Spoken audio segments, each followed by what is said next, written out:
यहाँ से स्टार्ट करेंगे। विजन है इसके यहाँ पर, मैगजीन है PT365 के यहाँ पर, ठीक है। तो इस मैगजीन में यहाँ पर देखेंगे हम लोग, इसका जो टॉपिक है साइंस टेक्नोलॉजी का पहला और दूसरा टॉपिक हम लोग यहाँ पर डिस्कस करेंगे। जैसे कि साइंस टेक्नोलॉजी मैगजीन आ चुकी है, जिसमें मैंने करीब 2 पार्ट करा भी दिए, राइट। आप देख भी सकते हो चैनल पर जाके। और यहाँ से देखो, इसमें जो टॉपिक हम स्टार्ट करेंगे आज, MCQs का होगा। वो MCQs का कहाँ से होगा? MCQs का जो टॉपिक होगा ये आपका विज्ञान और प्रौद्योगिकी का होगा, ठीक है। विज्ञान प्रौद्योगिकी में आपका जैसे जीन प्रौद्योगिकी है, ठीक है, और यहाँ पर जीन एडिटिंग है, GM फसल है, जीनोम प्रोजेक्ट इंडिया है। तो जितना भी 1 नंबर टॉपिक है इसका, ये पूरा मैंने यहाँ पर इसमें लिया हुआ है, ठीक है। पूरा टॉपिक यहाँ पर, इसके यहाँ पर करीब 44 क्वेश्चन के आसपास इसके मिलेंगे। और करीब 5 से 6 क्वेश्चन मैंने इसी टॉपिक के जो करंट में न्यूज़ में थे वो और उठाए थे, है ना। करीब 44 PT365 के कुछ 4-5 टॉपिक मैंने 51 क्वेश्चन करने के लिए इसको ऐड किए थे। अगर सेकंड टॉपिक को भी इसको ऐड करते तो करीब 100 से क्वेश्चन से ऊपर बढ़ते, है ना। इस वजह से मैंने कहा फिर इसको 1 टॉपिक लेकर के 4-5 क्वेश्चन मैंने करंट अफेयर्स के और अलग से ऐड किए हैं इसमें, राइट। आते क्वेश्चन नंबर 1 से स्टार्ट करते हैं। से यहाँ से पहला टॉपिक है जैव प्रौद्योगिकी, बायोटेक्नोलॉजी। आते हैं यहाँ पे हम लोग देखते हैं इसके MCQs को। इसमें है पहला जीनोम अनुक्रमण। जीनोम यहाँ पर सिक्वेंसिंग, उसके प्रमुख यहाँ पर अनुप्रयोग हैं जो उसके निम्नलिखित में से क्या शामिल है, ठीक है। देखते हैं। पहली बात है पूर्वानुमान, निदान और यहाँ पर व्यक्तिगत स्वास्थ्य देखभाल। पहली बात यहाँ से इसकी करेक्ट होगी, क्योंकि यहाँ पर जो जीनोम है अनुक्रमण, इसके अनुप्रयोग बहुत यहाँ पर व्यापक है, क्योंकि यहाँ पर अनुवांशिक रोगों की पूर्वानुमान और यहाँ पर निदान और व्यक्ति के जो जेनेटिक मेकअप है उसके अनुसार यहाँ पर व्यक्तिगत उपचार में मदद करता है। और इसका उपयोग पितृत्व परीक्षण, फॉरेंसिक जांच, DNA मिलान, ठीक है। और यहाँ पर साथ ही कृषि की जो फसल है उसको ऐसी किस्में जो पहचान करने में मदद करता है, उसमें भी यहाँ पर अधिक उपज देने वाली कीट, रोग प्रतिरोधी है, उसको भी जांच करता है। तीनों बातें यहाँ से इसकी करेक्ट है। आंसर क्या होगा? D यहाँ से सही आंसर है। पूछे कितने सही है। क्वेश्चन नंबर 2 है युग्मक या जो जिमेट होते हैं उसके बारे में। इसमें बोला है कि इन पर विचार करना है। ये क्या पर दीर्घोणित कोशिका होती है? पहली बात क्या होगी? पहली बात यहाँ से इसका स्टेटमेंट गलत है, क्योंकि यहाँ पर जो युग्मक होते हैं ये यहाँ पर अगुणित होते हैं, ठीक है। कोशिका ना कि मतलब अगुणित होते हैं, ना कि यहाँ पर द्विगुणित, तो ये बात गलत हो जाएगी। दूसरा, इसमें गुणसूत्र की अगुणित संख्या होती है। सेकेंड बात यहाँ से देखो, द्विगुणित यहाँ पर कोशिका में गुणसूत्रों को 2 ही सेट होते हैं, क्योंकि यहाँ पर जबकि युग्मक में केवल 1 सेट होता है। और यहाँ पर जब 2 अगुणित युग्मक जैसे शुक्राणु और अंडाणु होते हैं मिलते हैं तो यहाँ पर एक युग्मजन या जाइगोट बनाते हैं जो द्विगुणिता होती है, ठीक है। पहली बात गलत, दूसरी तीसरी बात इसकी करेक्ट है। आंसर क्या होगा? 2 और 3 करेक्ट है, B आंसर इसका सही आंसर होगा। क्वेश्चन नंबर 3 है, 3 नंबर है भारत में हाल ही में विकसित किए गए जीन एडिटिंग भेड़ के संबंध में विचार करना है। पहली बात है इसे भारतीय अनुसंधान विकास परिषद जो है ICAR के सहयोग से कश्मीर विश्वविद्यालय शोधकर्ताओं ने CRISPR-Cas9 तकनीक का उपयोग करके तैयार किया है। पहली बात यहाँ से क्या होगी? पहली बात यहाँ से करेक्ट है, क्योंकि यहाँ पर कश्मीर के विश्वविद्यालय ने शोधकर्ताओं ने CRISPR-Cas9 का जो उपयोग उसका करके यहाँ पर भारत की पहली जीन एडिटिंग भेड़ विकसित की है। सही है। दूसरी बात, इस प्रक्रिया में बाहरी DNA का प्रवेश कराया गया, जिससे यहाँ पर ये एक ट्रांसजेनिक जानवर बन गया है। गलत होगा, क्योंकि यहाँ पर इस प्रक्रिया में किसी बाहरी DNA का प्रवेश नहीं कराया गया, इसे यहाँ पर SDN1, ठीक है, उसकी श्रेणी में रखा गया, इसलिए यहाँ पर इसे ट्रांसजेनिक नहीं बल्कि यहाँ पर केवल जीन एडिटिंग में शामिल किया जाएगा, ठीक है। तो ये बात गलत हो जाएगी। तीसरी बात यहाँ पर है जीन एडिटिंग जो है, इसे बोला है एडिट किए गए जो मेमने हैं उसमें मायोसिन जीन को निष्क्रिय किया गया था, जिससे यहाँ पर मांसपेशियों में 30% की वृद्धि देखी गई थी या बढ़ोतरी देखी गई थी। तीसरी बात यहाँ से करेक्ट है, क्योंकि यहाँ पर इसमें मायोस्टेटिन जीन को नॉकआउट या निष्क्रिय किया गया था ताकि यहाँ पर मांसपेशियों की वृद्धि की जा सके। बात सही है। 1 और 3 बात इसकी करेक्ट है। आंसर क्या होगा? 1 और 3 सही पूछा गया, सही कौन सा होगा? तो B। Question number 4, question number 4 है भारत की पहली स्वदेशी CRISPR आधारित जीन थेरेपी का जो सिकल सेल रोग है इसके संबंध में विचार करना है। बिरसा 101 जो है नामक इस थेरेपी का विकास CSIR जीनोमिकी और यहाँ पर संवेद जीव विज्ञान संस्थान है उसने किया है। पहली बात, चौथे का पहला स्टेटमेंट यहाँ से क्या होगा? करेक्ट है, क्योंकि यहाँ पर भारत ने अपनी स्वदेशी पहली यहाँ पर CRISPR जीन थेरेपी है बिरसा 101 ये विकसित की है। और इस सिकल सेल रोग एक वंशानुगत विकार है जिसमें यहाँ पर हीमोग्लोबिन की असमान बनावट के कारण आरबीसी हालिया हंसिया है उसके आकार की हो जाती है, जिससे यहाँ पर ऑक्सीजन प्रवाहित बारिश होता है। ठीक है, और भारत सरकार ने नेशनल सिकल सेल रोग एनीमिया और एलिमिनेशन मिशन के तहत यहाँ पर 2047 में से समाप्त करने का लक्ष्य रखा है। तो यहाँ पर क्या होगा, इसकी तीनों बात इसकी करेक्ट हो जाएंगी। आंसर क्या होगा, सी। यहाँ से सी नहीं, आंसर हो जाएगा आपका तीनों बातें करेक्ट है तो डी करेक्ट होगा, है ना। क्वेश्चन नंबर 5 नंबर क्वेश्चन देखते हैं। जीन एडिटिंग के संबंध में विभिन्न तकनीकों उनके यहाँ पर प्रभाव को लेकर के विचार करना है। दे रखे हैं यहाँ पर तकनीकी और इनके प्राथमिक कार्य और क्या इनकी विशेषता है। ठीक है, पहली बात देखते हैं। पहले सोमैटिक जीनोम एडिटिंग, इसके प्रभाव आगामी पीढ़ियों तक पहुँचते हैं। ये बात गलत है, क्योंकि यहाँ पर सोमैटिक यहाँ पर जो होता है ये एडिटिंग केवल संबंधित व्यक्ति की शरीर की जो कोशिकाएं उस तक ही सीमित रहते हैं और ये अगली पीढ़ी में स्थानांतरित नहीं होते हैं। तो ये बात गलत हो जाएगी। जर्मलाइन जीनोम एडिटिंग, ये जरण कोशिकाओं के भ्रूण को आनुवंशिक परिवर्तन करता है। सेकेंड बात क्या होगी, सेकेंड बात यहाँ से करेक्ट है इसकी, क्योंकि यहाँ पर जर्मलाइन एडिटिंग प्रजनन कोशिकाएं जो होती हैं शुक्राणु या अंडाणु इसमें की जाती है, इसलिए इसके प्रभाव में वंशानुगत होते हैं। ठीक है, ये बात सही है। क्रिस्पर-Cas9 डीएनए में विशिष्ट अंशों को काटने के लिए RNA-Cas9 का गाइड करता है। ये बात करेक्ट है, क्योंकि यहाँ पर जो क्रिस्पर-Cas9 है इसमें RNA एक गाइड की तरह काम करता है, जो यहाँ पर Cas9 एंजाइम को डीएनए की सही स्थान पर ले जाकर उसे काटने में मदद करता है। तीसरी बात भी करेक्ट है। आंसर क्या होगा, 2 और 3 सही है, पांचवें का आंसर हो जाएगा बी। क्वेश्चन 6, जीन एडिटिंग के संबंध में संभावित यहाँ पर जीन एडिटिंग के संभावित उपयोग के बारे में विचार करना है। कृषि में इसका उपयोग केवल अधिक उपज वाली किस्में बनाने में सीमित होगा। पहली बात यहाँ से छठे का गलत है, क्योंकि यहाँ पर कृषि में जीन एडिटिंग का उपयोग केवल अधिक उपज तक सीमित नहीं है, बल्कि इसका उपयोग पोषण बढ़ाने, ठीक है, जैसे कि यहाँ पर बायो फोर्टिफिकेशन है और सूखा सहनशीलता, ठीक है, लंबी सेल्फ लाइफ और इसके लिए भी कर सकते हैं। तो पहली बात गलत हो जाएगी। सेकेंड, चिकित्सा और स्वास्थ्य सेवा में इसका उपयोग सिकल सेल एनीमिया जैसे अनुवंशिक रोगों के उपचार के लिए किया जा सकता है। सेकेंड बात यहाँ से इसकी करेक्ट है। ठीक है, क्योंकि यहाँ पर इसमें जीन एडिटिंग स्वास्थ्य सेवा क्षेत्र को लेकर के, जैसे सिकल सेल एनीमिया इसके इलाज के लेकर के, और पर्यावरण बायोरेमेडिएशन के माध्यम से प्रदूषण साफ करने भी लेकर इसको कर सकते हैं, है ना। तो 2 और 3 बात इसकी करेक्ट है। आंसर क्या हो जाएगा, आंसर हो जाएगा इसका छठे का 2 और 3 सही है तो बी। क्वेश्चन 7 है, ग्लूकास9 और जीनोम एडिटिंग के संबंध में विचार करना है। ग्लूकास9 एक यहाँ पर क्रिस्पर प्रोटीन है, जिसे कोलकाता स्थित बूश संस्थान के वैज्ञानिकों ने विकसित किया है। पहली बात 7वें का आंसर क्या होगी, करेक्ट है। ठीक है, जो यहाँ पर झींगा के प्रोटीन के कारण यहाँ पर चमकता भी है, जिससे यहाँ पर कोशिकाओं के भीतर जीन एडिटिंग ट्रैक को आसान बनाता है। सेकेंड बात है, यह प्रोटीन प्रकाश उससे उत्सर्जित करता है, क्योंकि यहाँ पर ये गहरी समुद्री झींगा नैनो प्राप्त खंडों के साथ जुड़ा होता है। सही बात है। ठीक है, एपिजेनोमिक एडिटिंग डीएनए अनुक्रम बदलने बिना जीन अभिव्यक्ति को नियंत्रित करती है। तीसरी बात क्या होगी, तीसरी बात भी यहाँ से करेक्ट है,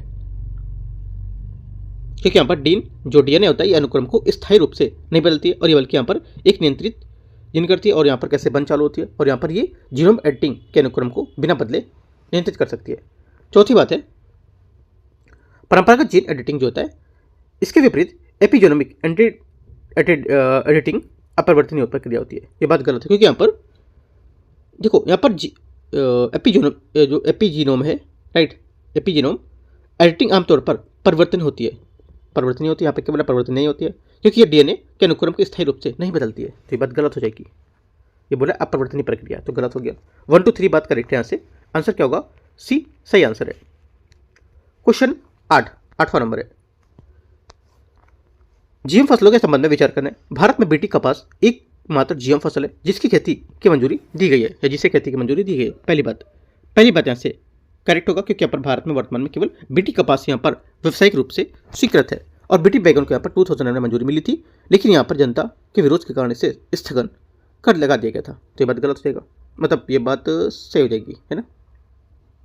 दूसरी बात है, बीटी बैगन को वर्ष 2009 में वाणिज्यिक खेती के लिए मंजूरी की थी, इसके बाद रोक लगा दी गई थी, बात मैंने बताई आपको, सही है। तीसरा, खाद्य सुरक्षा और मानक अधिनियम 2006 FSSAI के यहाँ पर मंजूरी के बिना जीएम खाद के आयात या बिक्री पर प्रतिबंध नहीं लगता है। तीसरी बात क्या होगी, तीसरी बात यहाँ से गलत है, क्योंकि यहाँ पर FSSAI की अनुमति अनिवार्य होती है। तो ये बात गलत हो जाएगी, है ना, बोले इस पर कोई प्रतिबंध नहीं होगा तो गलत हो जाएगा। चौथी बात है साइट डायरेक्ट न्यूक्लियस SDN1 में SDN DNA अनुक्रम टेम्पलेट का उपयोग करके बड़े जीन DNA अनुक्रम साइट को निर्देशित समावेशन करने में शामिल होते हैं। ये बात गलत हो जाएगी, क्योंकि यहाँ पर जो इसलिए गलत है क्योंकि SDN1 में कोई यहाँ पर बाहरी DNA टेम्पलेट शामिल नहीं होता है और ये प्रक्रिया SDN3 में होती है। मैंने आपको बताया था जब व्याख्या के साथ पढ़ाया था SDN1 में क्या होता है, SDN2 में, SDN3 में बाहरी कुछ अंतरिक है ना, ऐसे करके बताया था मैंने। तो यहाँ से ये बात भी गलत है। 1 2 सिर्फ करेक्ट है, आंसर 8वें का ए यहाँ से सही है। Question number 9। Question number Bharat में जीएम फसल से संबंधित की फ्रेमवर्क के संबंध में विचार करना है और वांशिक हेरफेर पर समीक्षा समिति जो है उसके पर्यावरण और वन जलवायु परिवर्तन मंत्रालय के तहत काम करती है। पहली बात 9वें का पहला स्टेटमेंट यहाँ से गलत है, क्योंकि यहाँ पर यह दोनों कथन मंत्रालय भूमिका है वो अदल बदल के बताते हैं दोनों, ठीक है। जैसे कि RCGM विज्ञान और प्रौद्योगिकी मंत्रालय के जैव प्रौद्योगिकी विभाग जो डिपार्टमेंट ऑफ बायोटेक्नोलॉजी में आता है, ठीक है। तो ये बात गलत हो जाएगी, बल्कि ये वाला आपको यहाँ से चेंज हो जाएगा। और जो वहाँ SBCC वाला का मुख्य कार्य होता है ये परीक्षणों की निगरानी करना, जबकि यहाँ पर संस्थानों की सुरक्षा के काम जो होता है IBSC का काम होता है ना। तो यहाँ पर उल्टा सीधा दे रखा है, तो आप लिख सकते हो। तो ये बात दोनों गलत है। आंसर क्या होगा? दोनों गलत है, आंसर डी। क्वेश्चन 10 है जेनेटिक इंजीनियरिंग मूल्यांकन समिति GEAC के संबंध में विचार करना है। पहली बात है ये पर्यावरण संरक्षण अधिनियम 1986 के तहत एक गठित सांविधिक समिति होगी। पहली बात क्या होगी? पहली बात यहाँ से करेक्ट है, क्योंकि GEAC पर्यावरण संरक्षण अधिनियम 1986 के तहत यहाँ पर एक समितिक निकाय है। पहली बात करेक्ट हो गई। सेकेंड बात में आते हैं। सेकेंड बात बोले ये केवल जेनेटिकली इंजीनियरिंग GE जो होती है जीवों को जारी करने वाली प्रस्ताव के मूल्यांकन के रूप में काम करती है, ना कि औद्योगिक उत्पादन के उपयोग को संबंधित होगी। तो ये बात गलत हो जाएगी, क्योंकि यहाँ पर देखो ये औद्योगिक उत्पादन और परीक्षण का मूल्यांकन करती है, ठीक है, बात सही है। गलत हो जाएगी, मतलब यहाँ पर बोला कि नहीं करेगी। तीसरी बात है ये वाणिज्यिक और उद्योग मंत्रालय के तहत काम करेगी। तीसरी बात यहाँ क्या होगी? तीसरी बात यहाँ से ये भी गलत है, क्योंकि यहाँ पर पर्यावरण और वन जलवायु परिवर्तन मंत्रालय है उसके तहत काम करेगी, ना कि वाणिज्यिक मंत्रालय के तहत। तो 2 और 3 बात गलत है, एक बात सिर्फ करेक्ट है इसके। क्वेश्चन नंबर 11 है हाल ही में विकसित जीनोम संपादित चावल की किस्मों के संबंध में विचार करना है। DRR चावल 100 कमला 100 कमला किस्म को IIRR हैदराबाद द्वारा विकसित किया गया है। पहली बात 11वें का पहला स्टेटमेंट यहाँ से करेक्ट होगा, सही है। दूसरा इन नई किस्मों को बाहरी DNA नहीं है जिसमें यहाँ पर GM फसल माना जाएगा, मतलब यहाँ पर बोला है कि इन किस्मों में कोई बाहरी DNA नहीं है, इसलिए गलत हो जाएगा, क्योंकि इन्हें GM फसल माना जाता है। तो ये बात गलत हो जाएगी। क्यों गलत है? क्योंकि यहाँ पर भारत सरकार ने नियमों के अनुसार SDN1 और SDN2 को श्रेणियों जो होती है जिसमें बाहरी DNA नहीं होता है, ठीक है, याद रखना है। और इन श्रेणियों में बाहरी DNA नहीं होता जिनको यहाँ पर GM फसलों में सख्त नियम के अनुसार बाहर रखा गया है, ठीक है, माना नहीं जाएगा, गलत हो जाएगा। इन फसलों को या इन किस्मों को CRISPR-Cas9 आधारित जीनोम संपादन तकनीकी का उपयोग करके विकसित किया गया है। तीसरी बात क्या होगी? 11वें का तीसरा स्टेटमेंट यहाँ से ये करेक्ट होगा, ठीक है। इनमें कोई यहाँ पर विदेशी जो जेनेटिक सामग्री नहीं होती है। तो 1 और 3 करेक्ट है यहाँ से। आंसर क्या हो जाएगा? 11वें का 1 और 3 सही है, बी यहाँ से करेक्ट आंसर है। क्वेश्चन नंबर आते हैं 12 नंबर में। साइटोकाइनिन ऑक्सीडेज 2 KKX2 जीन के संबंध में विचार करना है। देखते हैं इसको। पहली बात है इसी साबा विचार करना है। साबा मसूरी चावल की किस्म को संशोधन करने के लेकर विचार करना है। आगे आते हैं। पहला स्टेटमेंट यहाँ से ये बोले ये एक पादप हार्मोन है जो पौधों की वृद्धि और कोशिका विभाजन की महत्वपूर्ण भूमिका निभाएगा, ठीक है। पहली बात यहाँ पर जो स्टेटमेंट रहेगा 12वें का ये करेक्ट है, क्योंकि यहाँ पर साइटोकाइनिन एक महत्वपूर्ण पादप हार्मोन है जो कोशिका विभाजन और पौधों की जो वृद्धि होती है उसको बढ़ावा देता है ना। पहली बात करेक्ट है। सेकेंड, इस जीन के संशोधन से चावल की किस्म को बाहरी DNA में प्रवेश हुआ है। सेकेंड बात यहाँ से इसकी गलत हो जाएगी, क्योंकि यहाँ पर साबा जो मंसूरी चावल है इसमें CKX2 जीन का संपादन एडिटिंग की गई है, ठीक है, ताकि यहाँ पर उपज बढ़ सके, लेकिन यहाँ पर इसमें कोई बाहरी DNA प्रवेश नहीं कराया गया, जैसे तकनीकी SDN1 श्रेणी के अंतर्गत आती है। तो ये बात गलत हो जाएगी। 1 सिर्फ करेक्ट है, एक यहाँ से आंसर है। साइट डायरेक्ट न्यूक्लियस तकनीकी संबंध में विचार करना SDN के बारे में। पहली बात है SDN1 और SDN2 प्रकार के जीनोम संपादन में बाहरी अनुवांशिक सामग्री का प्रवेश शामिल नहीं होता है। पहली बात 13 का पहला स्टेटमेंट यहाँ से क्या होगा, करेक्ट है। दूसरा HDN3 प्रक्रिया में जीन के यहाँ पर बड़े DNA अनुक्रम का साइट निर्देशन और समावेशन शामिल होता है, जिसमें यहाँ पर ये पारंपरिक जीनोम समान हो जाता है। सेकेंड बात यहाँ से ये भी करेक्ट है। तीसरा, भारत में जैव सुरक्षा नियम के तहत सभी प्रकार के HDN1, HDN2, HDN3 के जीनोम यहाँ पर संपादन को समान फसलों की मंजूरी दी जाती है। तीसरी बात क्या होगी, देखो तीसरी बात यहाँ से इसकी गलत होगी, राइट, क्योंकि यहाँ पर भारत में जैव सुरक्षा नियम जो है उसकी 2022 की अधिसूचना के तहत HDN1, HDN2 को यहाँ पर GESC की कठोर मंजूरी की प्रक्रिया और GMO नियम के तहत छूट दी गई है ना। तो सिर्फ यहाँ से पूछा गलत कौन सा है, आंसर हो जाएगा सिर्फ तीसरा गलत है। गलत पूछा है तो यहाँ पर तीसरा गलत है, बाकी पहला दूसरा सही था। तो गलत पूछा है तो केवल 3B। Question 14, साइटोकाइनेन oxidase 2CKX2 gene के संबंध में विचार करना है। पहली बात है साइटोकाइनेन पादप हार्मोन की क्या भूमिका है इसमें। पहली बात ये बोला है पौधों के प्रकाश संश्लेषण की प्रक्रिया में नियंत्रित करता है। पहली बात 14 का जो पहला स्टेटमेंट है यहाँ से ये क्या होगा, ये देखो यहाँ पर जो इसके बारे में बात करते हैं, साइटोकाइनेन जो होता है ये मुख्य रूप से कोशिका विभाजन को प्रेरित करता है और ये पौधों में जो सेंसनेस होती है, मतलब जो बुढ़ापे जिसको बोलते हैं ना, काफ़ी एजेड होता है, इसको रोकने के लेकर शाखाओं के विकास में भी सहायक होता है। चावल की किस्म में CKX2 जीन को संशोधित करके उद्देश्य से साइटोकाइनेन स्तर को बनाए रखा जाता है ताकि अधिक दाने पैदा कर सके। ठीक है, तो यहाँ से जो आंसर हो जाएगा B14 का करेक्ट आंसर हो जाएगा। आगे आते हैं क्वेश्चन नंबर 15 जीनोम एडिटिंग या जीनोम इंडिया प्रोजेक्ट के बारे में विचार करना है। इस प्रोजेक्ट की शुरुआत 2020 में जैव प्रौद्योगिकी विभाग डिपार्टमेंट ऑफ जो बायोटेक्नोलॉजी उसके द्वारा की गई थी। पहली बात 15 का पहला स्टेटमेंट यहाँ से क्या होगा, करेक्ट है। दूसरा, इस प्रोजेक्ट से संबंधित सभी डेटा को भारतीय जैविक डेटा केंद्र IBDC फरीदाबाद में संग्रहित किया गया है। ये भी बात यहाँ से करेक्ट है। दोनों बातें एकदम फैक्चुअल है। आंसर यहाँ से क्या होगा, 15 का C करेक्ट है। क्वेश्चन 16 16 नंबर है।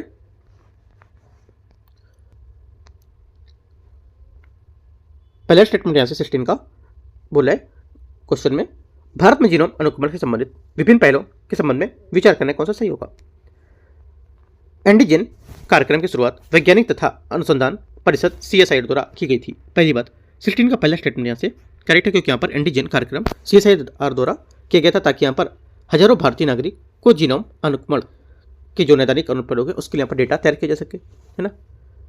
दूसरा, वन डे वन जीनोम पहल को स्वास्थ्य परिवार कल्याण मंत्रालय द्वारा शुरू किया गया है। सेकेंड बात क्योंकि सेकेंड बात यहाँ से गलत, क्योंकि यहाँ पर वन डे वन जीनोम जो है ये जैव प्रौद्योगिकी विभाग जो डिपार्टमेंट ऑफ बायोटेक्नोलॉजी उसके द्वारा शुरू की गई थी, ना कि यहाँ पर स्वास्थ्य मंत्रालय द्वारा।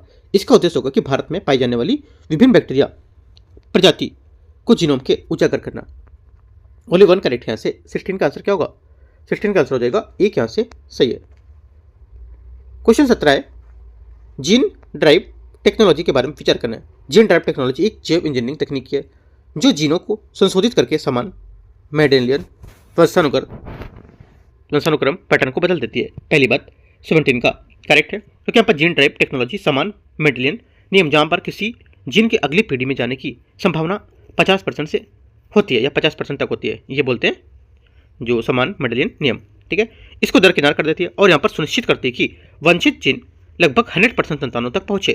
राइट, पहली बात करेक्ट है। सेकेंड, इस तकनीक का उपयोग केवल कीटों द्वारा फैलाई जाने वाली बीमारियों को रोकने के लिए तक ही सीमित होगा और फसलों को हमला करने वाले कीटों पर नियंत्रित करने में नहीं होगा। ये बात गलत है, क्योंकि यहाँ पर इसका उपयोग न केवल बीमारियों जैसे मलेरिया को रोकने के लिए, बल्कि यहाँ पर कृषि में हानिकारक जो आक्रामक प्रजातियाँ होती हैं, कीटों जो प्रजातियाँ होती हैं, उनको लेकर के कीटों को नियंत्रित करने के लिए भी कर सकते हैं। राइट, आपसे क्वेश्चन यहाँ भी पूछ सकता था, जो हमारी जो फसलें होती हैं, फसलों में कुछ कीट लग जाते हैं, है ना। आपको स्टेटमेंट देगा UPSC कि फसल हम लोग उगाते हैं, उसमें यहाँ पर कुछ कीट लगते हैं। ठीक है, कीट के कारण हमारी फसलों को खाते हैं, तो इनको अलग करने के लिए हम लोग यहाँ पर इनमें से कौन सी टेक्नोलॉजी को नहीं यूज कर सकते हैं। आपको GBT भी टेक्नोलॉजी वहाँ देगा। ठीक है, इंपॉर्टेंट बात है, GBT यहाँ पर हो सकता है, ये यहाँ पे स्टेटमेंट को घुमाएगा क्वेश्चन। राइट, याद रखना एक ही क्वेश्चन इसी से नहीं पूछेगा कि सेम क्वेश्चन पूछे। राइट, टॉपिक आपको पढ़ना है, चीज़ें पढ़नी क्या है। राइट, तो यहाँ से आंसर क्या होगा, फिर पहली बात करेक्ट है, ये यहाँ से 17 का आंसर है। आते क्वेश्चन 18 में, ऑर्गन ऑन चिप टेक्नोलॉजी के पर विचार करना है। देखते हैं। ऑर्गन ऑन चिप मानव शरीर के वातावरण की नकल यहाँ पर मिमिक करने के लिए उपयोग किया जाने वाला एक सूक्ष्म स्तरीय सिस्टम होगा। पहली बात, 18 का पहला स्टेटमेंट यहाँ से करेक्ट है, क्योंकि यहाँ पर एक सूक्ष्म मल्टी चैनल 3D सर्किट है जो मानव अंगों की यहाँ पर जैविक संरचना और कार्य प्रणाली में नकल करता है, और ये तकनीकी जानवरों के परीक्षण के लिए यहाँ पर विकल्प के रूप में उभर रहा है, क्योंकि यहाँ पर ये मानव ऊतक जो होते हैं उसमें रोगों पर जो दवा होते हैं उस पर प्रभाव अधिक यहाँ पर सटीक रूप से अध्ययन करने की अनुमति देती है। दोनों बातें एकदम सही है। 18 का आंसर क्या होगा? सही पूछा है तो दोनों करेक्ट है, आंसर हो जाएगा सी। क्वेश्चन नंबर 19 नंबर है। इसमें बोले आरएनए साइलेंसिंग, आरएनए जो साइलेंसिंग उसके बारे में विचार करना है। देखते हैं इसको। पहली बात यहां से, यह प्रणाली विशिष्ट आरएनए सीक्वेंस को नष्ट करके जीन कार्यों को नियंत्रित करती है। पहली बात होगी 19 का पहला स्टेटमेंट यहां से ये करेक्ट है। दूसरा, भारत में क्यूकम्बर मोजेक वायरस CMV के संक्रमण से केले की खेती में 25 से 30% की उपज की हानि हुई है। सेकेंड बात क्या होगी? सेकेंड बात यहां से ये भी करेक्ट है। तीसरा है होस्ट इंड्यूस्ड जीन साइलेंसिंग और स्प्रे इंड्यूस्ड जीन साइलेंसिंग तकनीकें पादप प्रतिरक्षा प्रणाली को मजबूत करने के लिए उपयोग की जाती हैं। तीसरी बात भी करेक्ट है। तीनों बातें यहां से क्या करेक्ट है? 19 का आंसर डी सही हो जाएगा। Question number 20 micro RNA mRNA के संबंध में विचार करना है। ये लघु आकार के नॉन कोडिंग आरएनए होते हैं जो कोशिकाओं के जीन एक्सप्रेशन में रेगुलेट करने में मदद करते हैं। पहली बात 20 का आंसर करेक्ट है। दूसरा, ये नाभिक में mRNA के ट्रांसलेशन और निम्नीकरण को नियंत्रित करते हैं। सेकेंड बात क्या होगी? सेकेंड बात 20 का ये गलत है, क्योंकि यहां पर mRNA मुख्य रूप से कोशिका द्रव जो साइटोप्लाज्म होते हैं उसमें mRNA के साथ बनते हैं और यहाँ पर ट्रांसलेशन को रोकते हैं, ना कि यहाँ पर इसमें विशेष रूप से नाभिक न्यूक्लियर को भीतर होते हैं। तो यह बात गलत है। ओनली वन बात करेक्ट है 20 का, एक स्टेटमेंट इसका सही है। 21 है पेंजिनोम और संबंधित तकनीकों के संबंध में विचार करना है। पहली बात, पेंजिनोम एक ही प्रजाति के कई जीवों के जीनोम अनुक्रम का संग्रह होता है। पहली बात यहाँ से करेक्ट है, क्योंकि यहाँ पर पेंजिनोम एक प्रजाति के भीतर पूरी आनुवंशिक विविधता को दर्शाती है। ठीक है, और ये PAC-BIO पेस बायो हाई-फाई तकनीक की लंबी और सटीक रीडिंग प्रदान करती है। सही बात है। दूसरी बात हो गई, तीसरा, पेंजिनोम का उपयोग फसलों में रोग प्रतिरोधक गुण होती है उसमें शामिल करने में सहायक होता है। तीसरी बात यहाँ से ये भी करेक्ट है। ठीक है, क्योंकि यहाँ पर इसका उपयोग चावल जैसे टमाटर फसल है उसमें जंगली किस्म को रोग प्रतिरोधक जो है उसमें जीन खोजने में प्रयोग कर सकते हैं। तीनों बात यहाँ से करेक्ट है। 21 का आंसर डी। 22 है 22 नंबर, सुकर जीन के बारे में विचार करना है। इस जीन की खोज हैदराबाद स्थित CSIR centre for cellular molecular biology CCMB द्वारा की गई थी। पहली बात यहाँ से करेक्ट है। ठीक है, क्योंकि यहाँ पर इसकी जीन की खोज हाल ही में CCMB द्वारा की गई थी और ये नाम संस्कृत शब्द शुक्र या बीज शुक्राणु से प्रेरित है। पहली बात सही है। सेकेंड, यह बॉक्स नामक जीनों का एक समूह को नियंत्रण करता है जो स्वस्थ पराग विकास में सहयोग करता है। सेकेंड बात यहाँ से 22 की ये भी करेक्ट है। तीसरा, डार्विन ने पुष्पी पादपों के तीव्र विकास को अबोमिनेबल मिस्ट्री कहा था, जिसे समझने में ये जीन मदद करता है। तीसरी बात यहाँ से ये भी करेक्ट है। तीनों बातें यहाँ से करेक्ट है। आंसर 22 का 22वें का डी सही है। क्वेश्चन नंबर 23 डीएनए प्रोफाइलिंग के बारे में विचार करना है। ये एक यहाँ पर वैज्ञानिक तकनीक है जिसका उपयोग किसी व्यक्ति के डीएनए में मौजूद विशिष्ट पैटर्न का विश्लेषण करके पहचान करने के लिए कर सकते हैं। पहली बात 23 का पहला स्टेटमेंट यहाँ से करेक्ट है। दूसरा, ये तकनीकी डीएनए के कोडिंग क्षेत्रों में व्यक्तियों के बीच पाई जाने वाली भिन्नता पर आधारित होती है। सेकेंड बात क्या है? सेकेंड बात यहाँ से इसकी गलत हो जाएगी। क्यों गलत है? क्योंकि यहाँ पर जो एम्प्टी डीएनए है इसका लाभ ये यहाँ पर है कि यहाँ पर जो कोशिका है उसमें बहुत अधिक मात्रा में होना और यहाँ पर जो पुराने क्षतिग्रस्त नमूने होते हैं उसकी पहचान के लिए यहाँ पर उपयोगी होती है। तो ये बात इसकी गलत हो जाएगी। तीसरी बात है माइटोकॉन्ड्रियल डीएनए mtDNA का उपयोग तब किया जाता है जब न्यूक्लियर डीएनए को नष्ट या क्षतिग्रस्त किया जाता हो। तीसरी बात यहाँ से करेक्ट है ये, ठीक है। तो दूसरी बात यहाँ से गलत हो जाएगी, पहली और तीसरी बात इसकी सही है। आंसर क्या होगा? आंसर हो जाएगा 1 और 3 सही है। आगे आते हैं 24 नंबर में। आंसर क्या होगा? 1 और 3 का सी, हाँ सी करेक्ट है। 24 जंपिंग जीन है, उसके बारे में विचार करना है। लाइन 1 नामक एक जंपिंग जीन है। 24 में लाइन 1 जो है नामक एक जंपिंग जो जीन है कोशिका विभाजन की लघु अवधि में कोशिका के डीएनए से जुड़ा होता है। पहली बात 24 का पहला यहाँ से क्या होगा? ये पहली बात यहाँ से इसकी गलत हो जाएगी, है ना, क्योंकि यहाँ पर जंपिंग जो जीन है ट्रांसपोजन डीएनए के खंड होते हैं जो जीनोम की अपनी स्थिति बदल सकते हैं, तो ये बात गलत हो जाएगी, ठीक है। दूसरा, क्योंकि यहाँ पर लाइन 1 जो वास्तव में होते हैं भ्रूण, उनके विकास के दौरान ये अधिक सक्रिय होते हैं, ठीक है। सेकेंड बात है जंपिंग जीन ऐसे हिस्से होते हैं जो जीनोम का एक जगह से दूसरी जगह जा सकते हैं, जीनोम के काम के तरीके को बदल सकते हैं। सेकेंड बात करेक्ट है। तीसरी बात है मनुष्यों में 50% से अधिक जीनोम इन्हीं ट्रांसपोजेबल एलिमेंट से बना होता है। तीसरी बात से ये भी करेक्ट है, क्योंकि यहाँ पर मनुष्य का लगभग 50% जीनोम इन्हीं तत्वों से बना होता है जो विकासवादी विविधता की मदद करते हैं।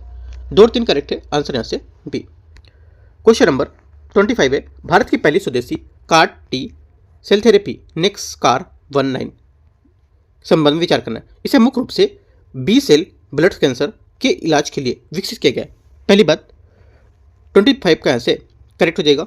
दूसरा, इस थेरेपी का विकास MIM इम्यूनो एक्ट द्वारा किया गया था जो IIT बॉम्बे द्वारा टाटा मेमोरियल हॉस्पिटल के तहत विकसित किए गए कंपनी है। सेकेंड बात भी सही है। तीसरी बात है केंद्रीय औषधि मानक नियंत्रण यहाँ पर संगठन है, इसने यहाँ पर रक्त के कैंसर के इलाज के लिए यहाँ पर इसका QARTEMI कुरेटमी नामक यहाँ पर एक अन्य CAR T सेल थेरेपी की मंजूरी दी थी। तीसरी बात भी यहाँ से करेक्ट हो जाएगी। 25 का तीनों बात यहाँ से करेक्ट है, आंसर यहाँ पे सभी 3 सही है। 26 है CAR T सेल थेरेपी के यहाँ पर और चुनौतियों के बारे में विचार करना है। ये बोला है कि chimeric antigen receptor T CAR cell therapy संबंधित विचार करते हैं। ये यहाँ पर जीवित औषधि लिविंग ड्रग्स मानी जाती है या लिविंग ड्रग मानी जाती है। पहली बात क्या होगी?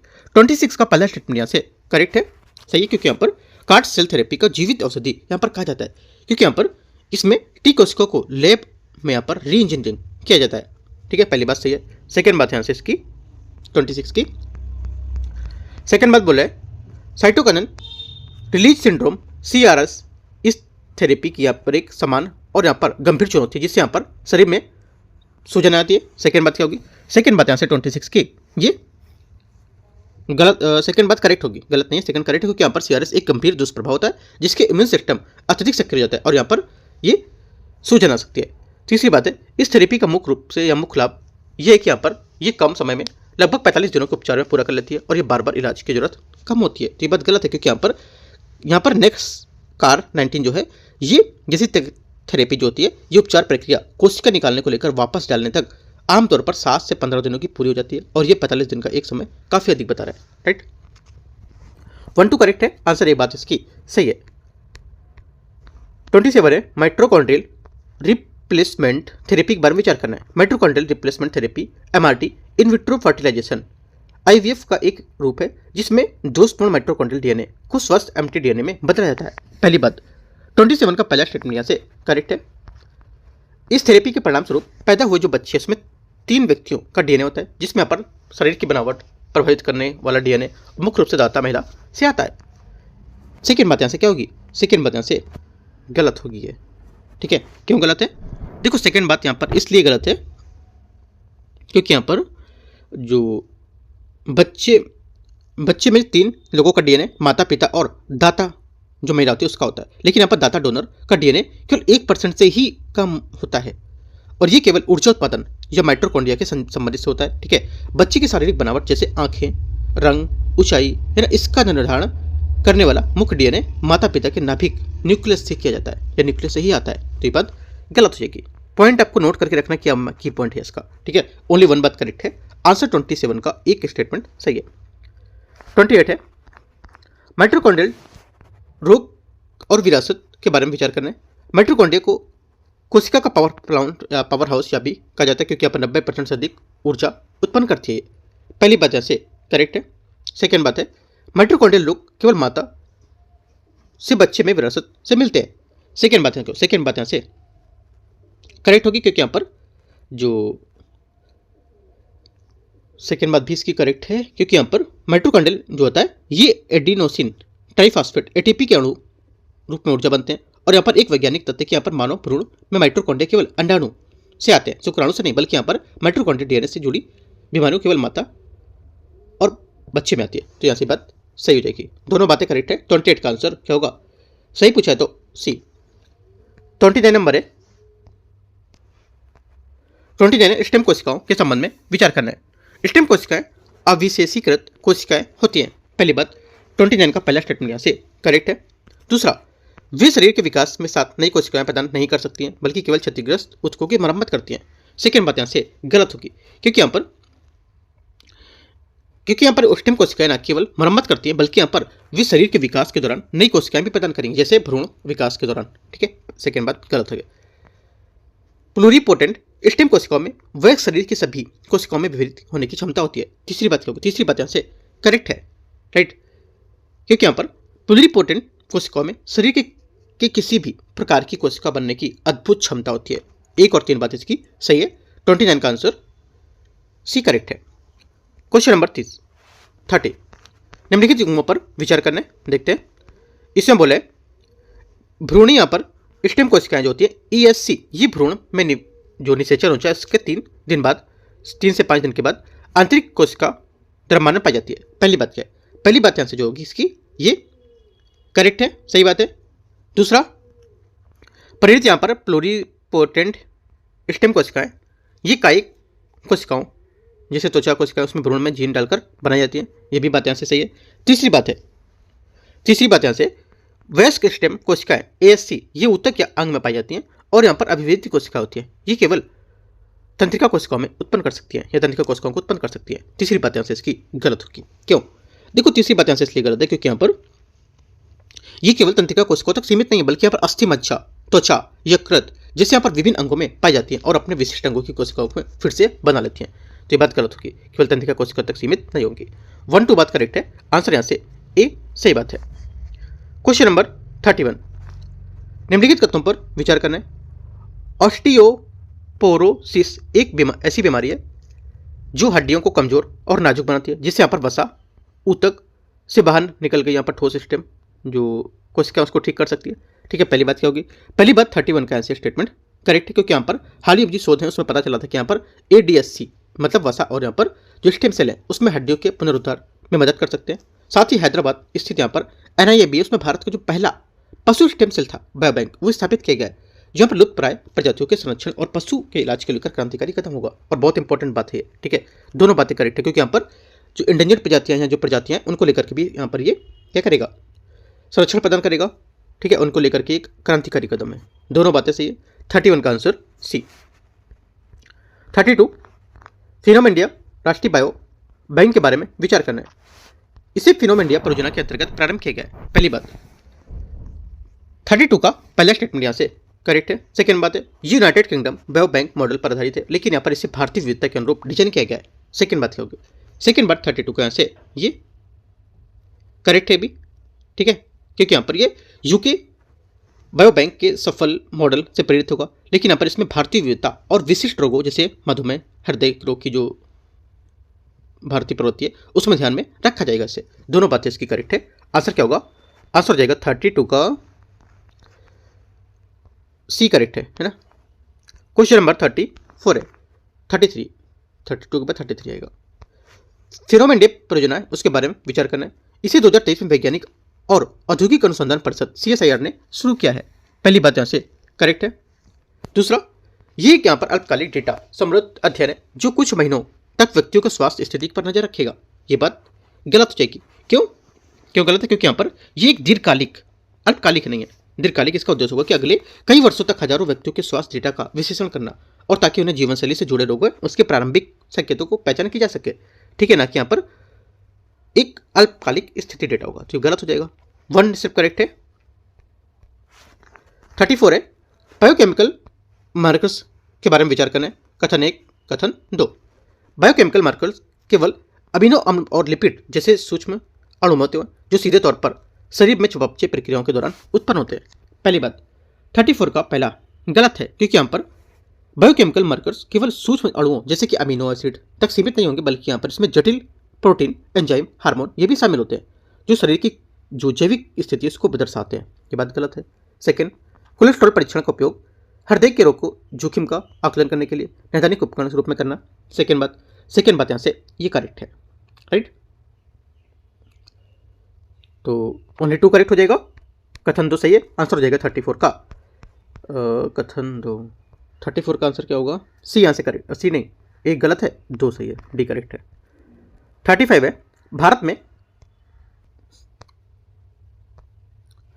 में नेशनल बायोफाउंड्री नेटवर्क के बारे में नीति के बारे में विचार करना है। पहली बात है कथन 1, कथन 2। एनबीएन मतलब यहाँ पर नेशनल बायोफाउंड्री जो है इसका प्राथमिक उद्देश्य प्रूफ ऑफ कॉन्सेप्ट जो परियोजना है उसको अकादमिक अनुसंधान तक सीमित रखना ताकि उनका व्यावसायीकरण रोका जा सके। पहली बात 35 का पहला स्टेटमेंट यहाँ से गलत है। पहली बात गलत है क्योंकि यहाँ पर जो नेशनल बायोफाउंड्री नेटवर्क है इसका मुख्य उद्देश्य अकादमिक शोध और प्रयोगशालाएं इनको बाहर से निकालकर उनका व्यवसायीकरण करना और स्टार्टअप्स को बढ़ावा देना। ये बात गलत हो जाएगी। सेकेंड बात है बायो ई3 नीति जिसका अर्थ होता है अर्थव्यवस्था, पर्यावरण और रोजगार के लिए जैव प्रौद्योगिकी का लक्ष्य बायो मैन्युफैक्चरिंग क्षेत्र में क्रांति लाना, जिससे यहाँ पर कार्बन कैप्चर जैसे क्षेत्र शामिल होंगे। सेकेंड बात करेक्ट है क्योंकि यहाँ पर बायो ई3 मतलब बायोटेक्नोलॉजी और फॉर एनर्जी एनवायरमेंट एम्प्लॉयमेंट। ई3 मतलब ये होता है, ठीक है। ई3 मतलब आपका होता है इकोनॉमी, एनवायरमेंट और एम्प्लॉयमेंट। बाकी बायो का मतलब समझते हो, बायोटेक्नोलॉजी, ठीक है। तो इस नीति का जो उद्देश्य होगा कार्बन कैप्चर को सर्कुलेशन, बायो इकोनॉमी जैसे यहाँ पर क्षेत्र है उसमें तकनीक का विकास करना। ये बात सही है। आंसर क्या होगा?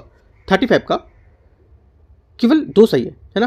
पहली बात गलत है तो डी वही आंसर हो जाएगा 35 में भी। 36 है डी प्रोजेक्ट और यहाँ पर एपिजेनेटिक्स जो है संबंध में उसके विचार करना है, ठीक है। देखते हैं इसको। डी प्रोजेक्ट और यहाँ पर एपिजेनेटिक्स के संबंध में विचार करना है। पहली बात है एपिजेनेटिक यहाँ पर परिवर्तन प्रतिवर्ती होते हैं और वे डीएनए अनुक्रम को बदलकर यह निर्धारित करते हैं कि शरीर में डीएनए अनुक्रम को कैसे पढ़ता है, ठीक है। पहली बात क्या होगी? 36 का पहला स्टेटमेंट यहाँ से ये भी गलत है क्योंकि यहाँ पर एपिजेनेटिक्स होता है इसमें जीन अभिव्यक्ति तो बदलता है लेकिन यहाँ पर डीएनए अनुक्रम होता है वो कोई बदलाव उस पर नहीं होता है। ये केवल तय करता है कि यहाँ पर जीन ऑन होगा या ऑफ होगा, राइट। तो ये बात गलत हो जाएगी।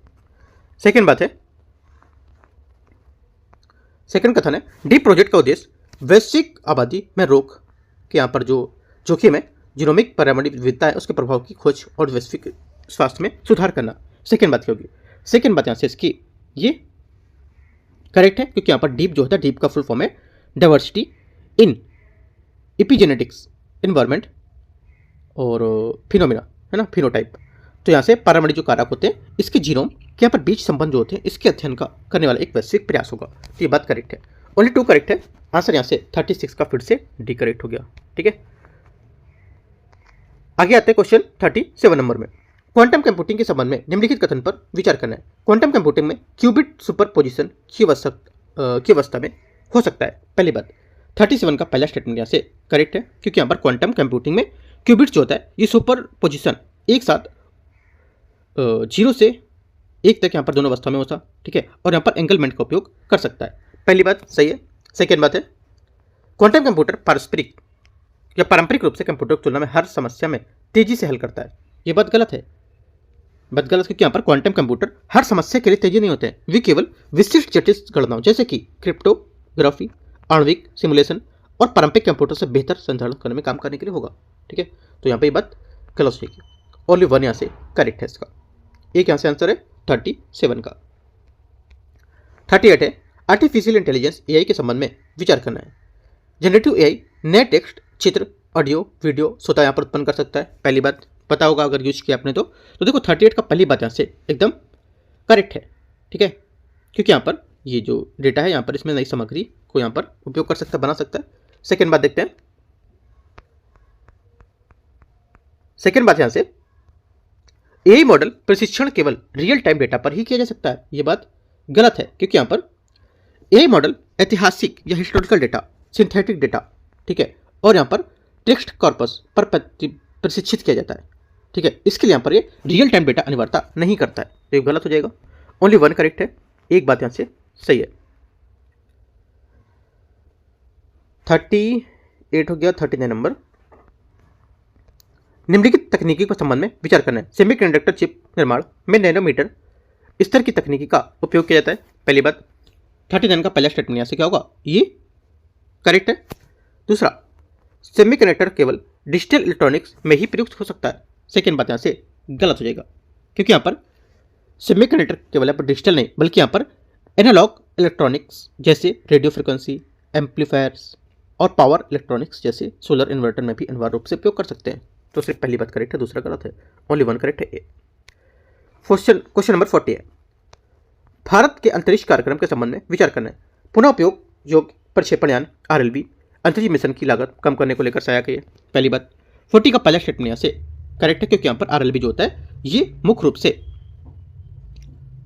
यह मुख्य उद्देश्य रॉकेट के महंगे हिस्से को वापस लाकर अंतरिक्ष मिशन की लागत को कम करना, और ये बात सही हो जाएगी। सेकेंड, RLB का उपयोग केवल मानव अंतरिक्ष मिशन के लिए किया जाता है। सेकेंड बात यहाँ से गलत होगी, क्योंकि यहाँ पर जो RLB का उपयोग है ये उपग्रह प्रक्षेपण, माल ढुलाई, वैज्ञानिक जो परीक्षण उसके लिए भी कर सकते हैं, ना कि केवल मानव मिशन के लिए करते। बात गलत हो जाएगी। ओनली वन करेक्ट है। आंसर 40 का एक बात इसकी सही है। 41 है, 5G तकनीकी के संबंध में निम्नलिखित कथन पर विचार करना है। 5G कम विलंबता, लो लेटेंसी प्रदान करता है। पहली बात जैसे करेक्ट है, क्योंकि यहाँ पर 5G सबसे बड़ी विशेषता है कि यहाँ पर ये लो लेटेंसी मतलब 1 मीटर पर सेकंड से भी कम जो डेटा ट्रांसफर से देरी को न्यूनतम करती है। ये बात करेक्ट है। सेकेंड बात है, 5G तकनीकी का उपयोग केवल मोबाइल इंटरनेट सेवाओं तक सीमित रहेगा। ये बात गलत है, क्योंकि यहाँ पर 5G इंटरनेट केवल जो इंटरनेट है उस मतलब केवल मोबाइल इंटरनेट तक नहीं, बल्कि यहाँ पर इंटरनेट ऑफ थिंग्स, ठीक है, स्वायत्त वाहनों को लेकर के, सेल्फ यहाँ पर ड्राइविंग कार्स को लेकर के, स्मार्ट सिटी, टेली सर्जरी है उसको लेकर के भी कर सकते हैं। तो ये बात गलत हो जाएगी। ओनली वन करेक्ट है। 42, जैव प्रौद्योगिकी बायोटेक्नोलॉजी के संबंध में विचार करना है। CRISPR-Cas9 का उपयोग जीन संपादन के लिए किया जाता है। पहली बात यहाँ से करेक्ट है, क्योंकि यहाँ पर CRISPR-Cas9 एक क्रांतिकारी जेनेटिक कैंची की तरह काम करता है, जो यहाँ पर विशिष्ट जीन को काटने और बदलने में मदद करता है, ठीक है। पहली बात से जीन संपादन का उपयोग केवल पौधों में ही कर सकते हैं। ये मैंने कल बात समझाया था, जब टॉपिक डीप में थोड़ा सा समझाया था इसको लेकर के, कोई कथन भी समझाए थे मैंने जब इसको व्याख्या के साथ समझा रहा था। तो क्या होगा, सेकेंड बात गलत है यहाँ से इसकी, क्योंकि यहाँ पर जीन संपादन पौधे के साथ साथ जानवर, ठीक है, सूक्ष्म जीव, मानव जैसे सिकल सेल के इलाज है उसमें भी यहाँ पर सफलतापूर्वक कर सकते हैं। तो सिर्फ एक यहाँ से करेक्ट होगा। आंसर 42 का एक यहाँ से सही है। 43 है, ग्रीन हाइड्रोजन के संबंध में विचार करना है। ग्रीन हाइड्रोजन का उत्पादन नवीकरणीय ऊर्जा स्रोत से किया जाता है। पहली बात 43 का यहाँ से क्या होगा, ये करेक्ट है।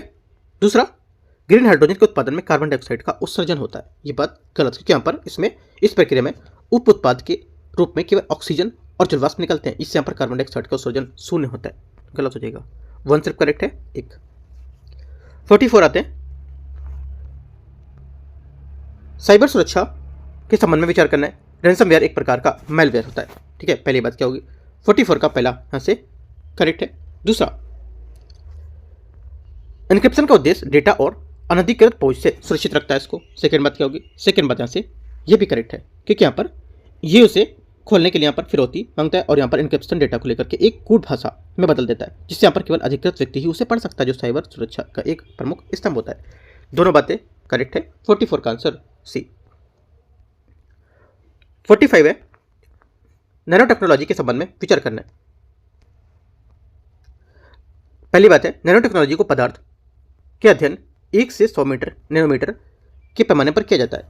पहली बात 45 का क्या होगा, 45 की पहली बात यहाँ से करेक्ट है, क्योंकि यहाँ पर नैनो टेक्नोलॉजी वास्तव में 1 से 100 नैनोमीटर के स्केल के पदार्थों को हेरफेर संबंधित इस स्तर को लेकर पदार्थों में भौतिक रासायनिक गुण होते हैं, जैसे रंग, शक्ति, विद्युत चालकता, उसमें बदल जाता है। ये बात सही है। सेकेंड बात है, नैनो टेक्नोलॉजी का उपयोग केवल चिकित्सा क्षेत्र में सीमित होगा।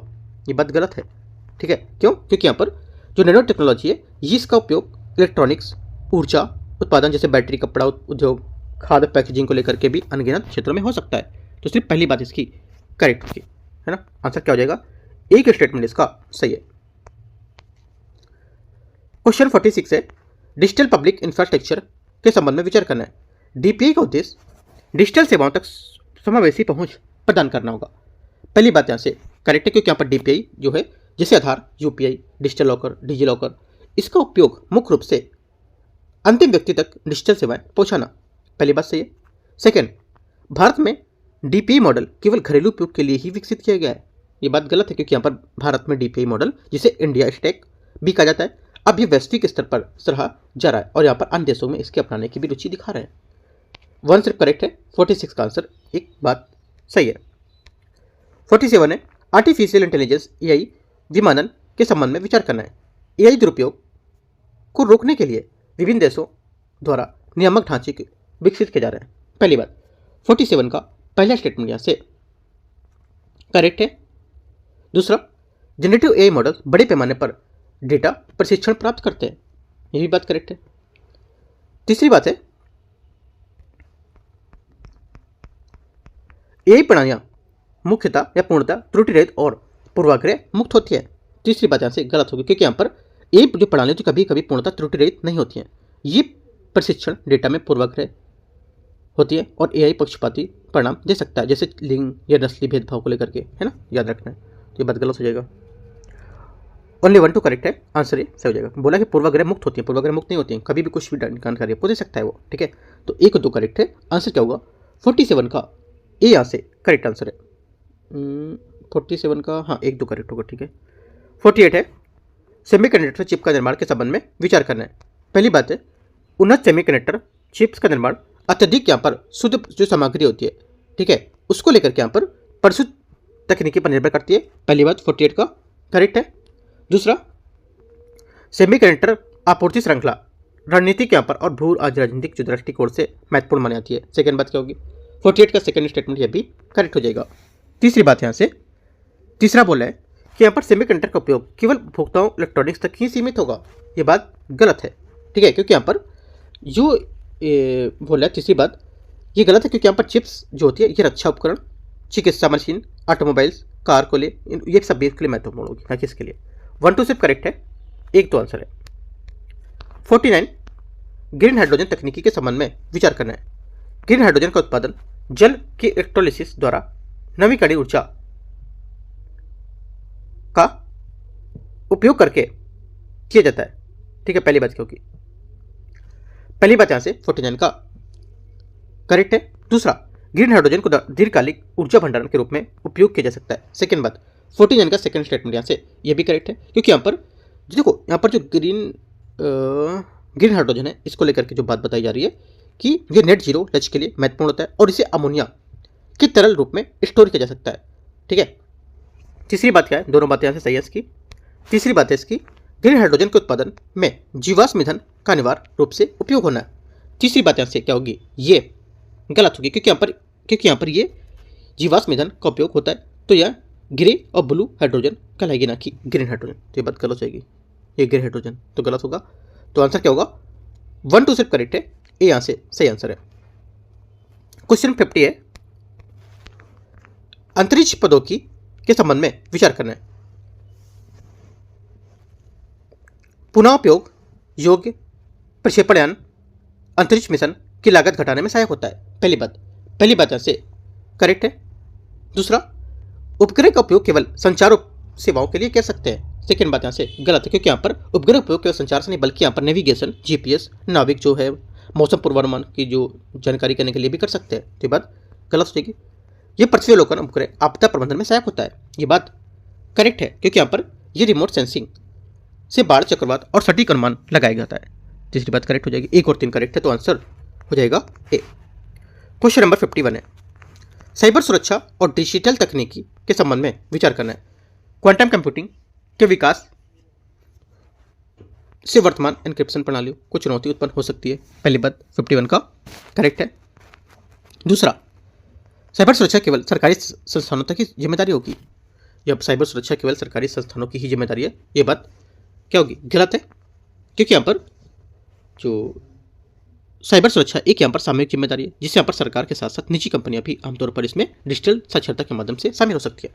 तीसरी बात है, डेटा इनक्रिप्शन का उद्देश्य सूचना को अनधिकृत पहुंच से अनाधिकृत पहुंच से सुरक्षित रखना एकदम करेक्ट है। तो 1 और 3 बात इसकी क्या है, करेक्ट है। आंसर हो जाएगा हमारा 1 और 3, ये बात इसकी करेक्ट हो जाएगी, राइट। इस टाइप से यहाँ पर 51 क्वेश्चन करेक्ट हो गए और यहाँ पर 4-5 क्वेश्चन मैंने लिए हुए थे जो करंट अफेयर्स इंपॉर्टेंट थे अप्रैल और मई महीने की, उसको लेकर के, ठीक है। बाकी यहाँ पर आपका PT 365 का करीब 46-47 क्वेश्चन था, ठीक है।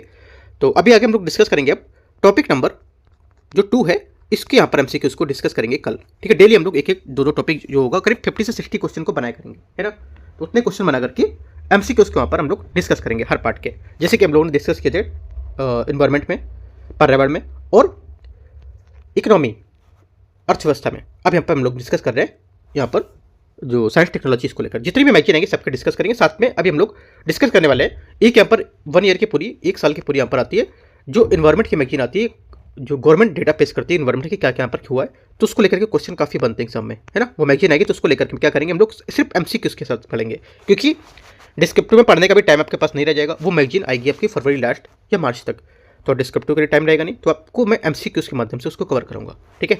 तो जुड़े रहना है, आपको टेलीग्राम पे भी जुड़ सकते हो, तो अपडेट मैं आपको देता रहूँगा, ठीक है। एंड करते हैं यहाँ से इसको।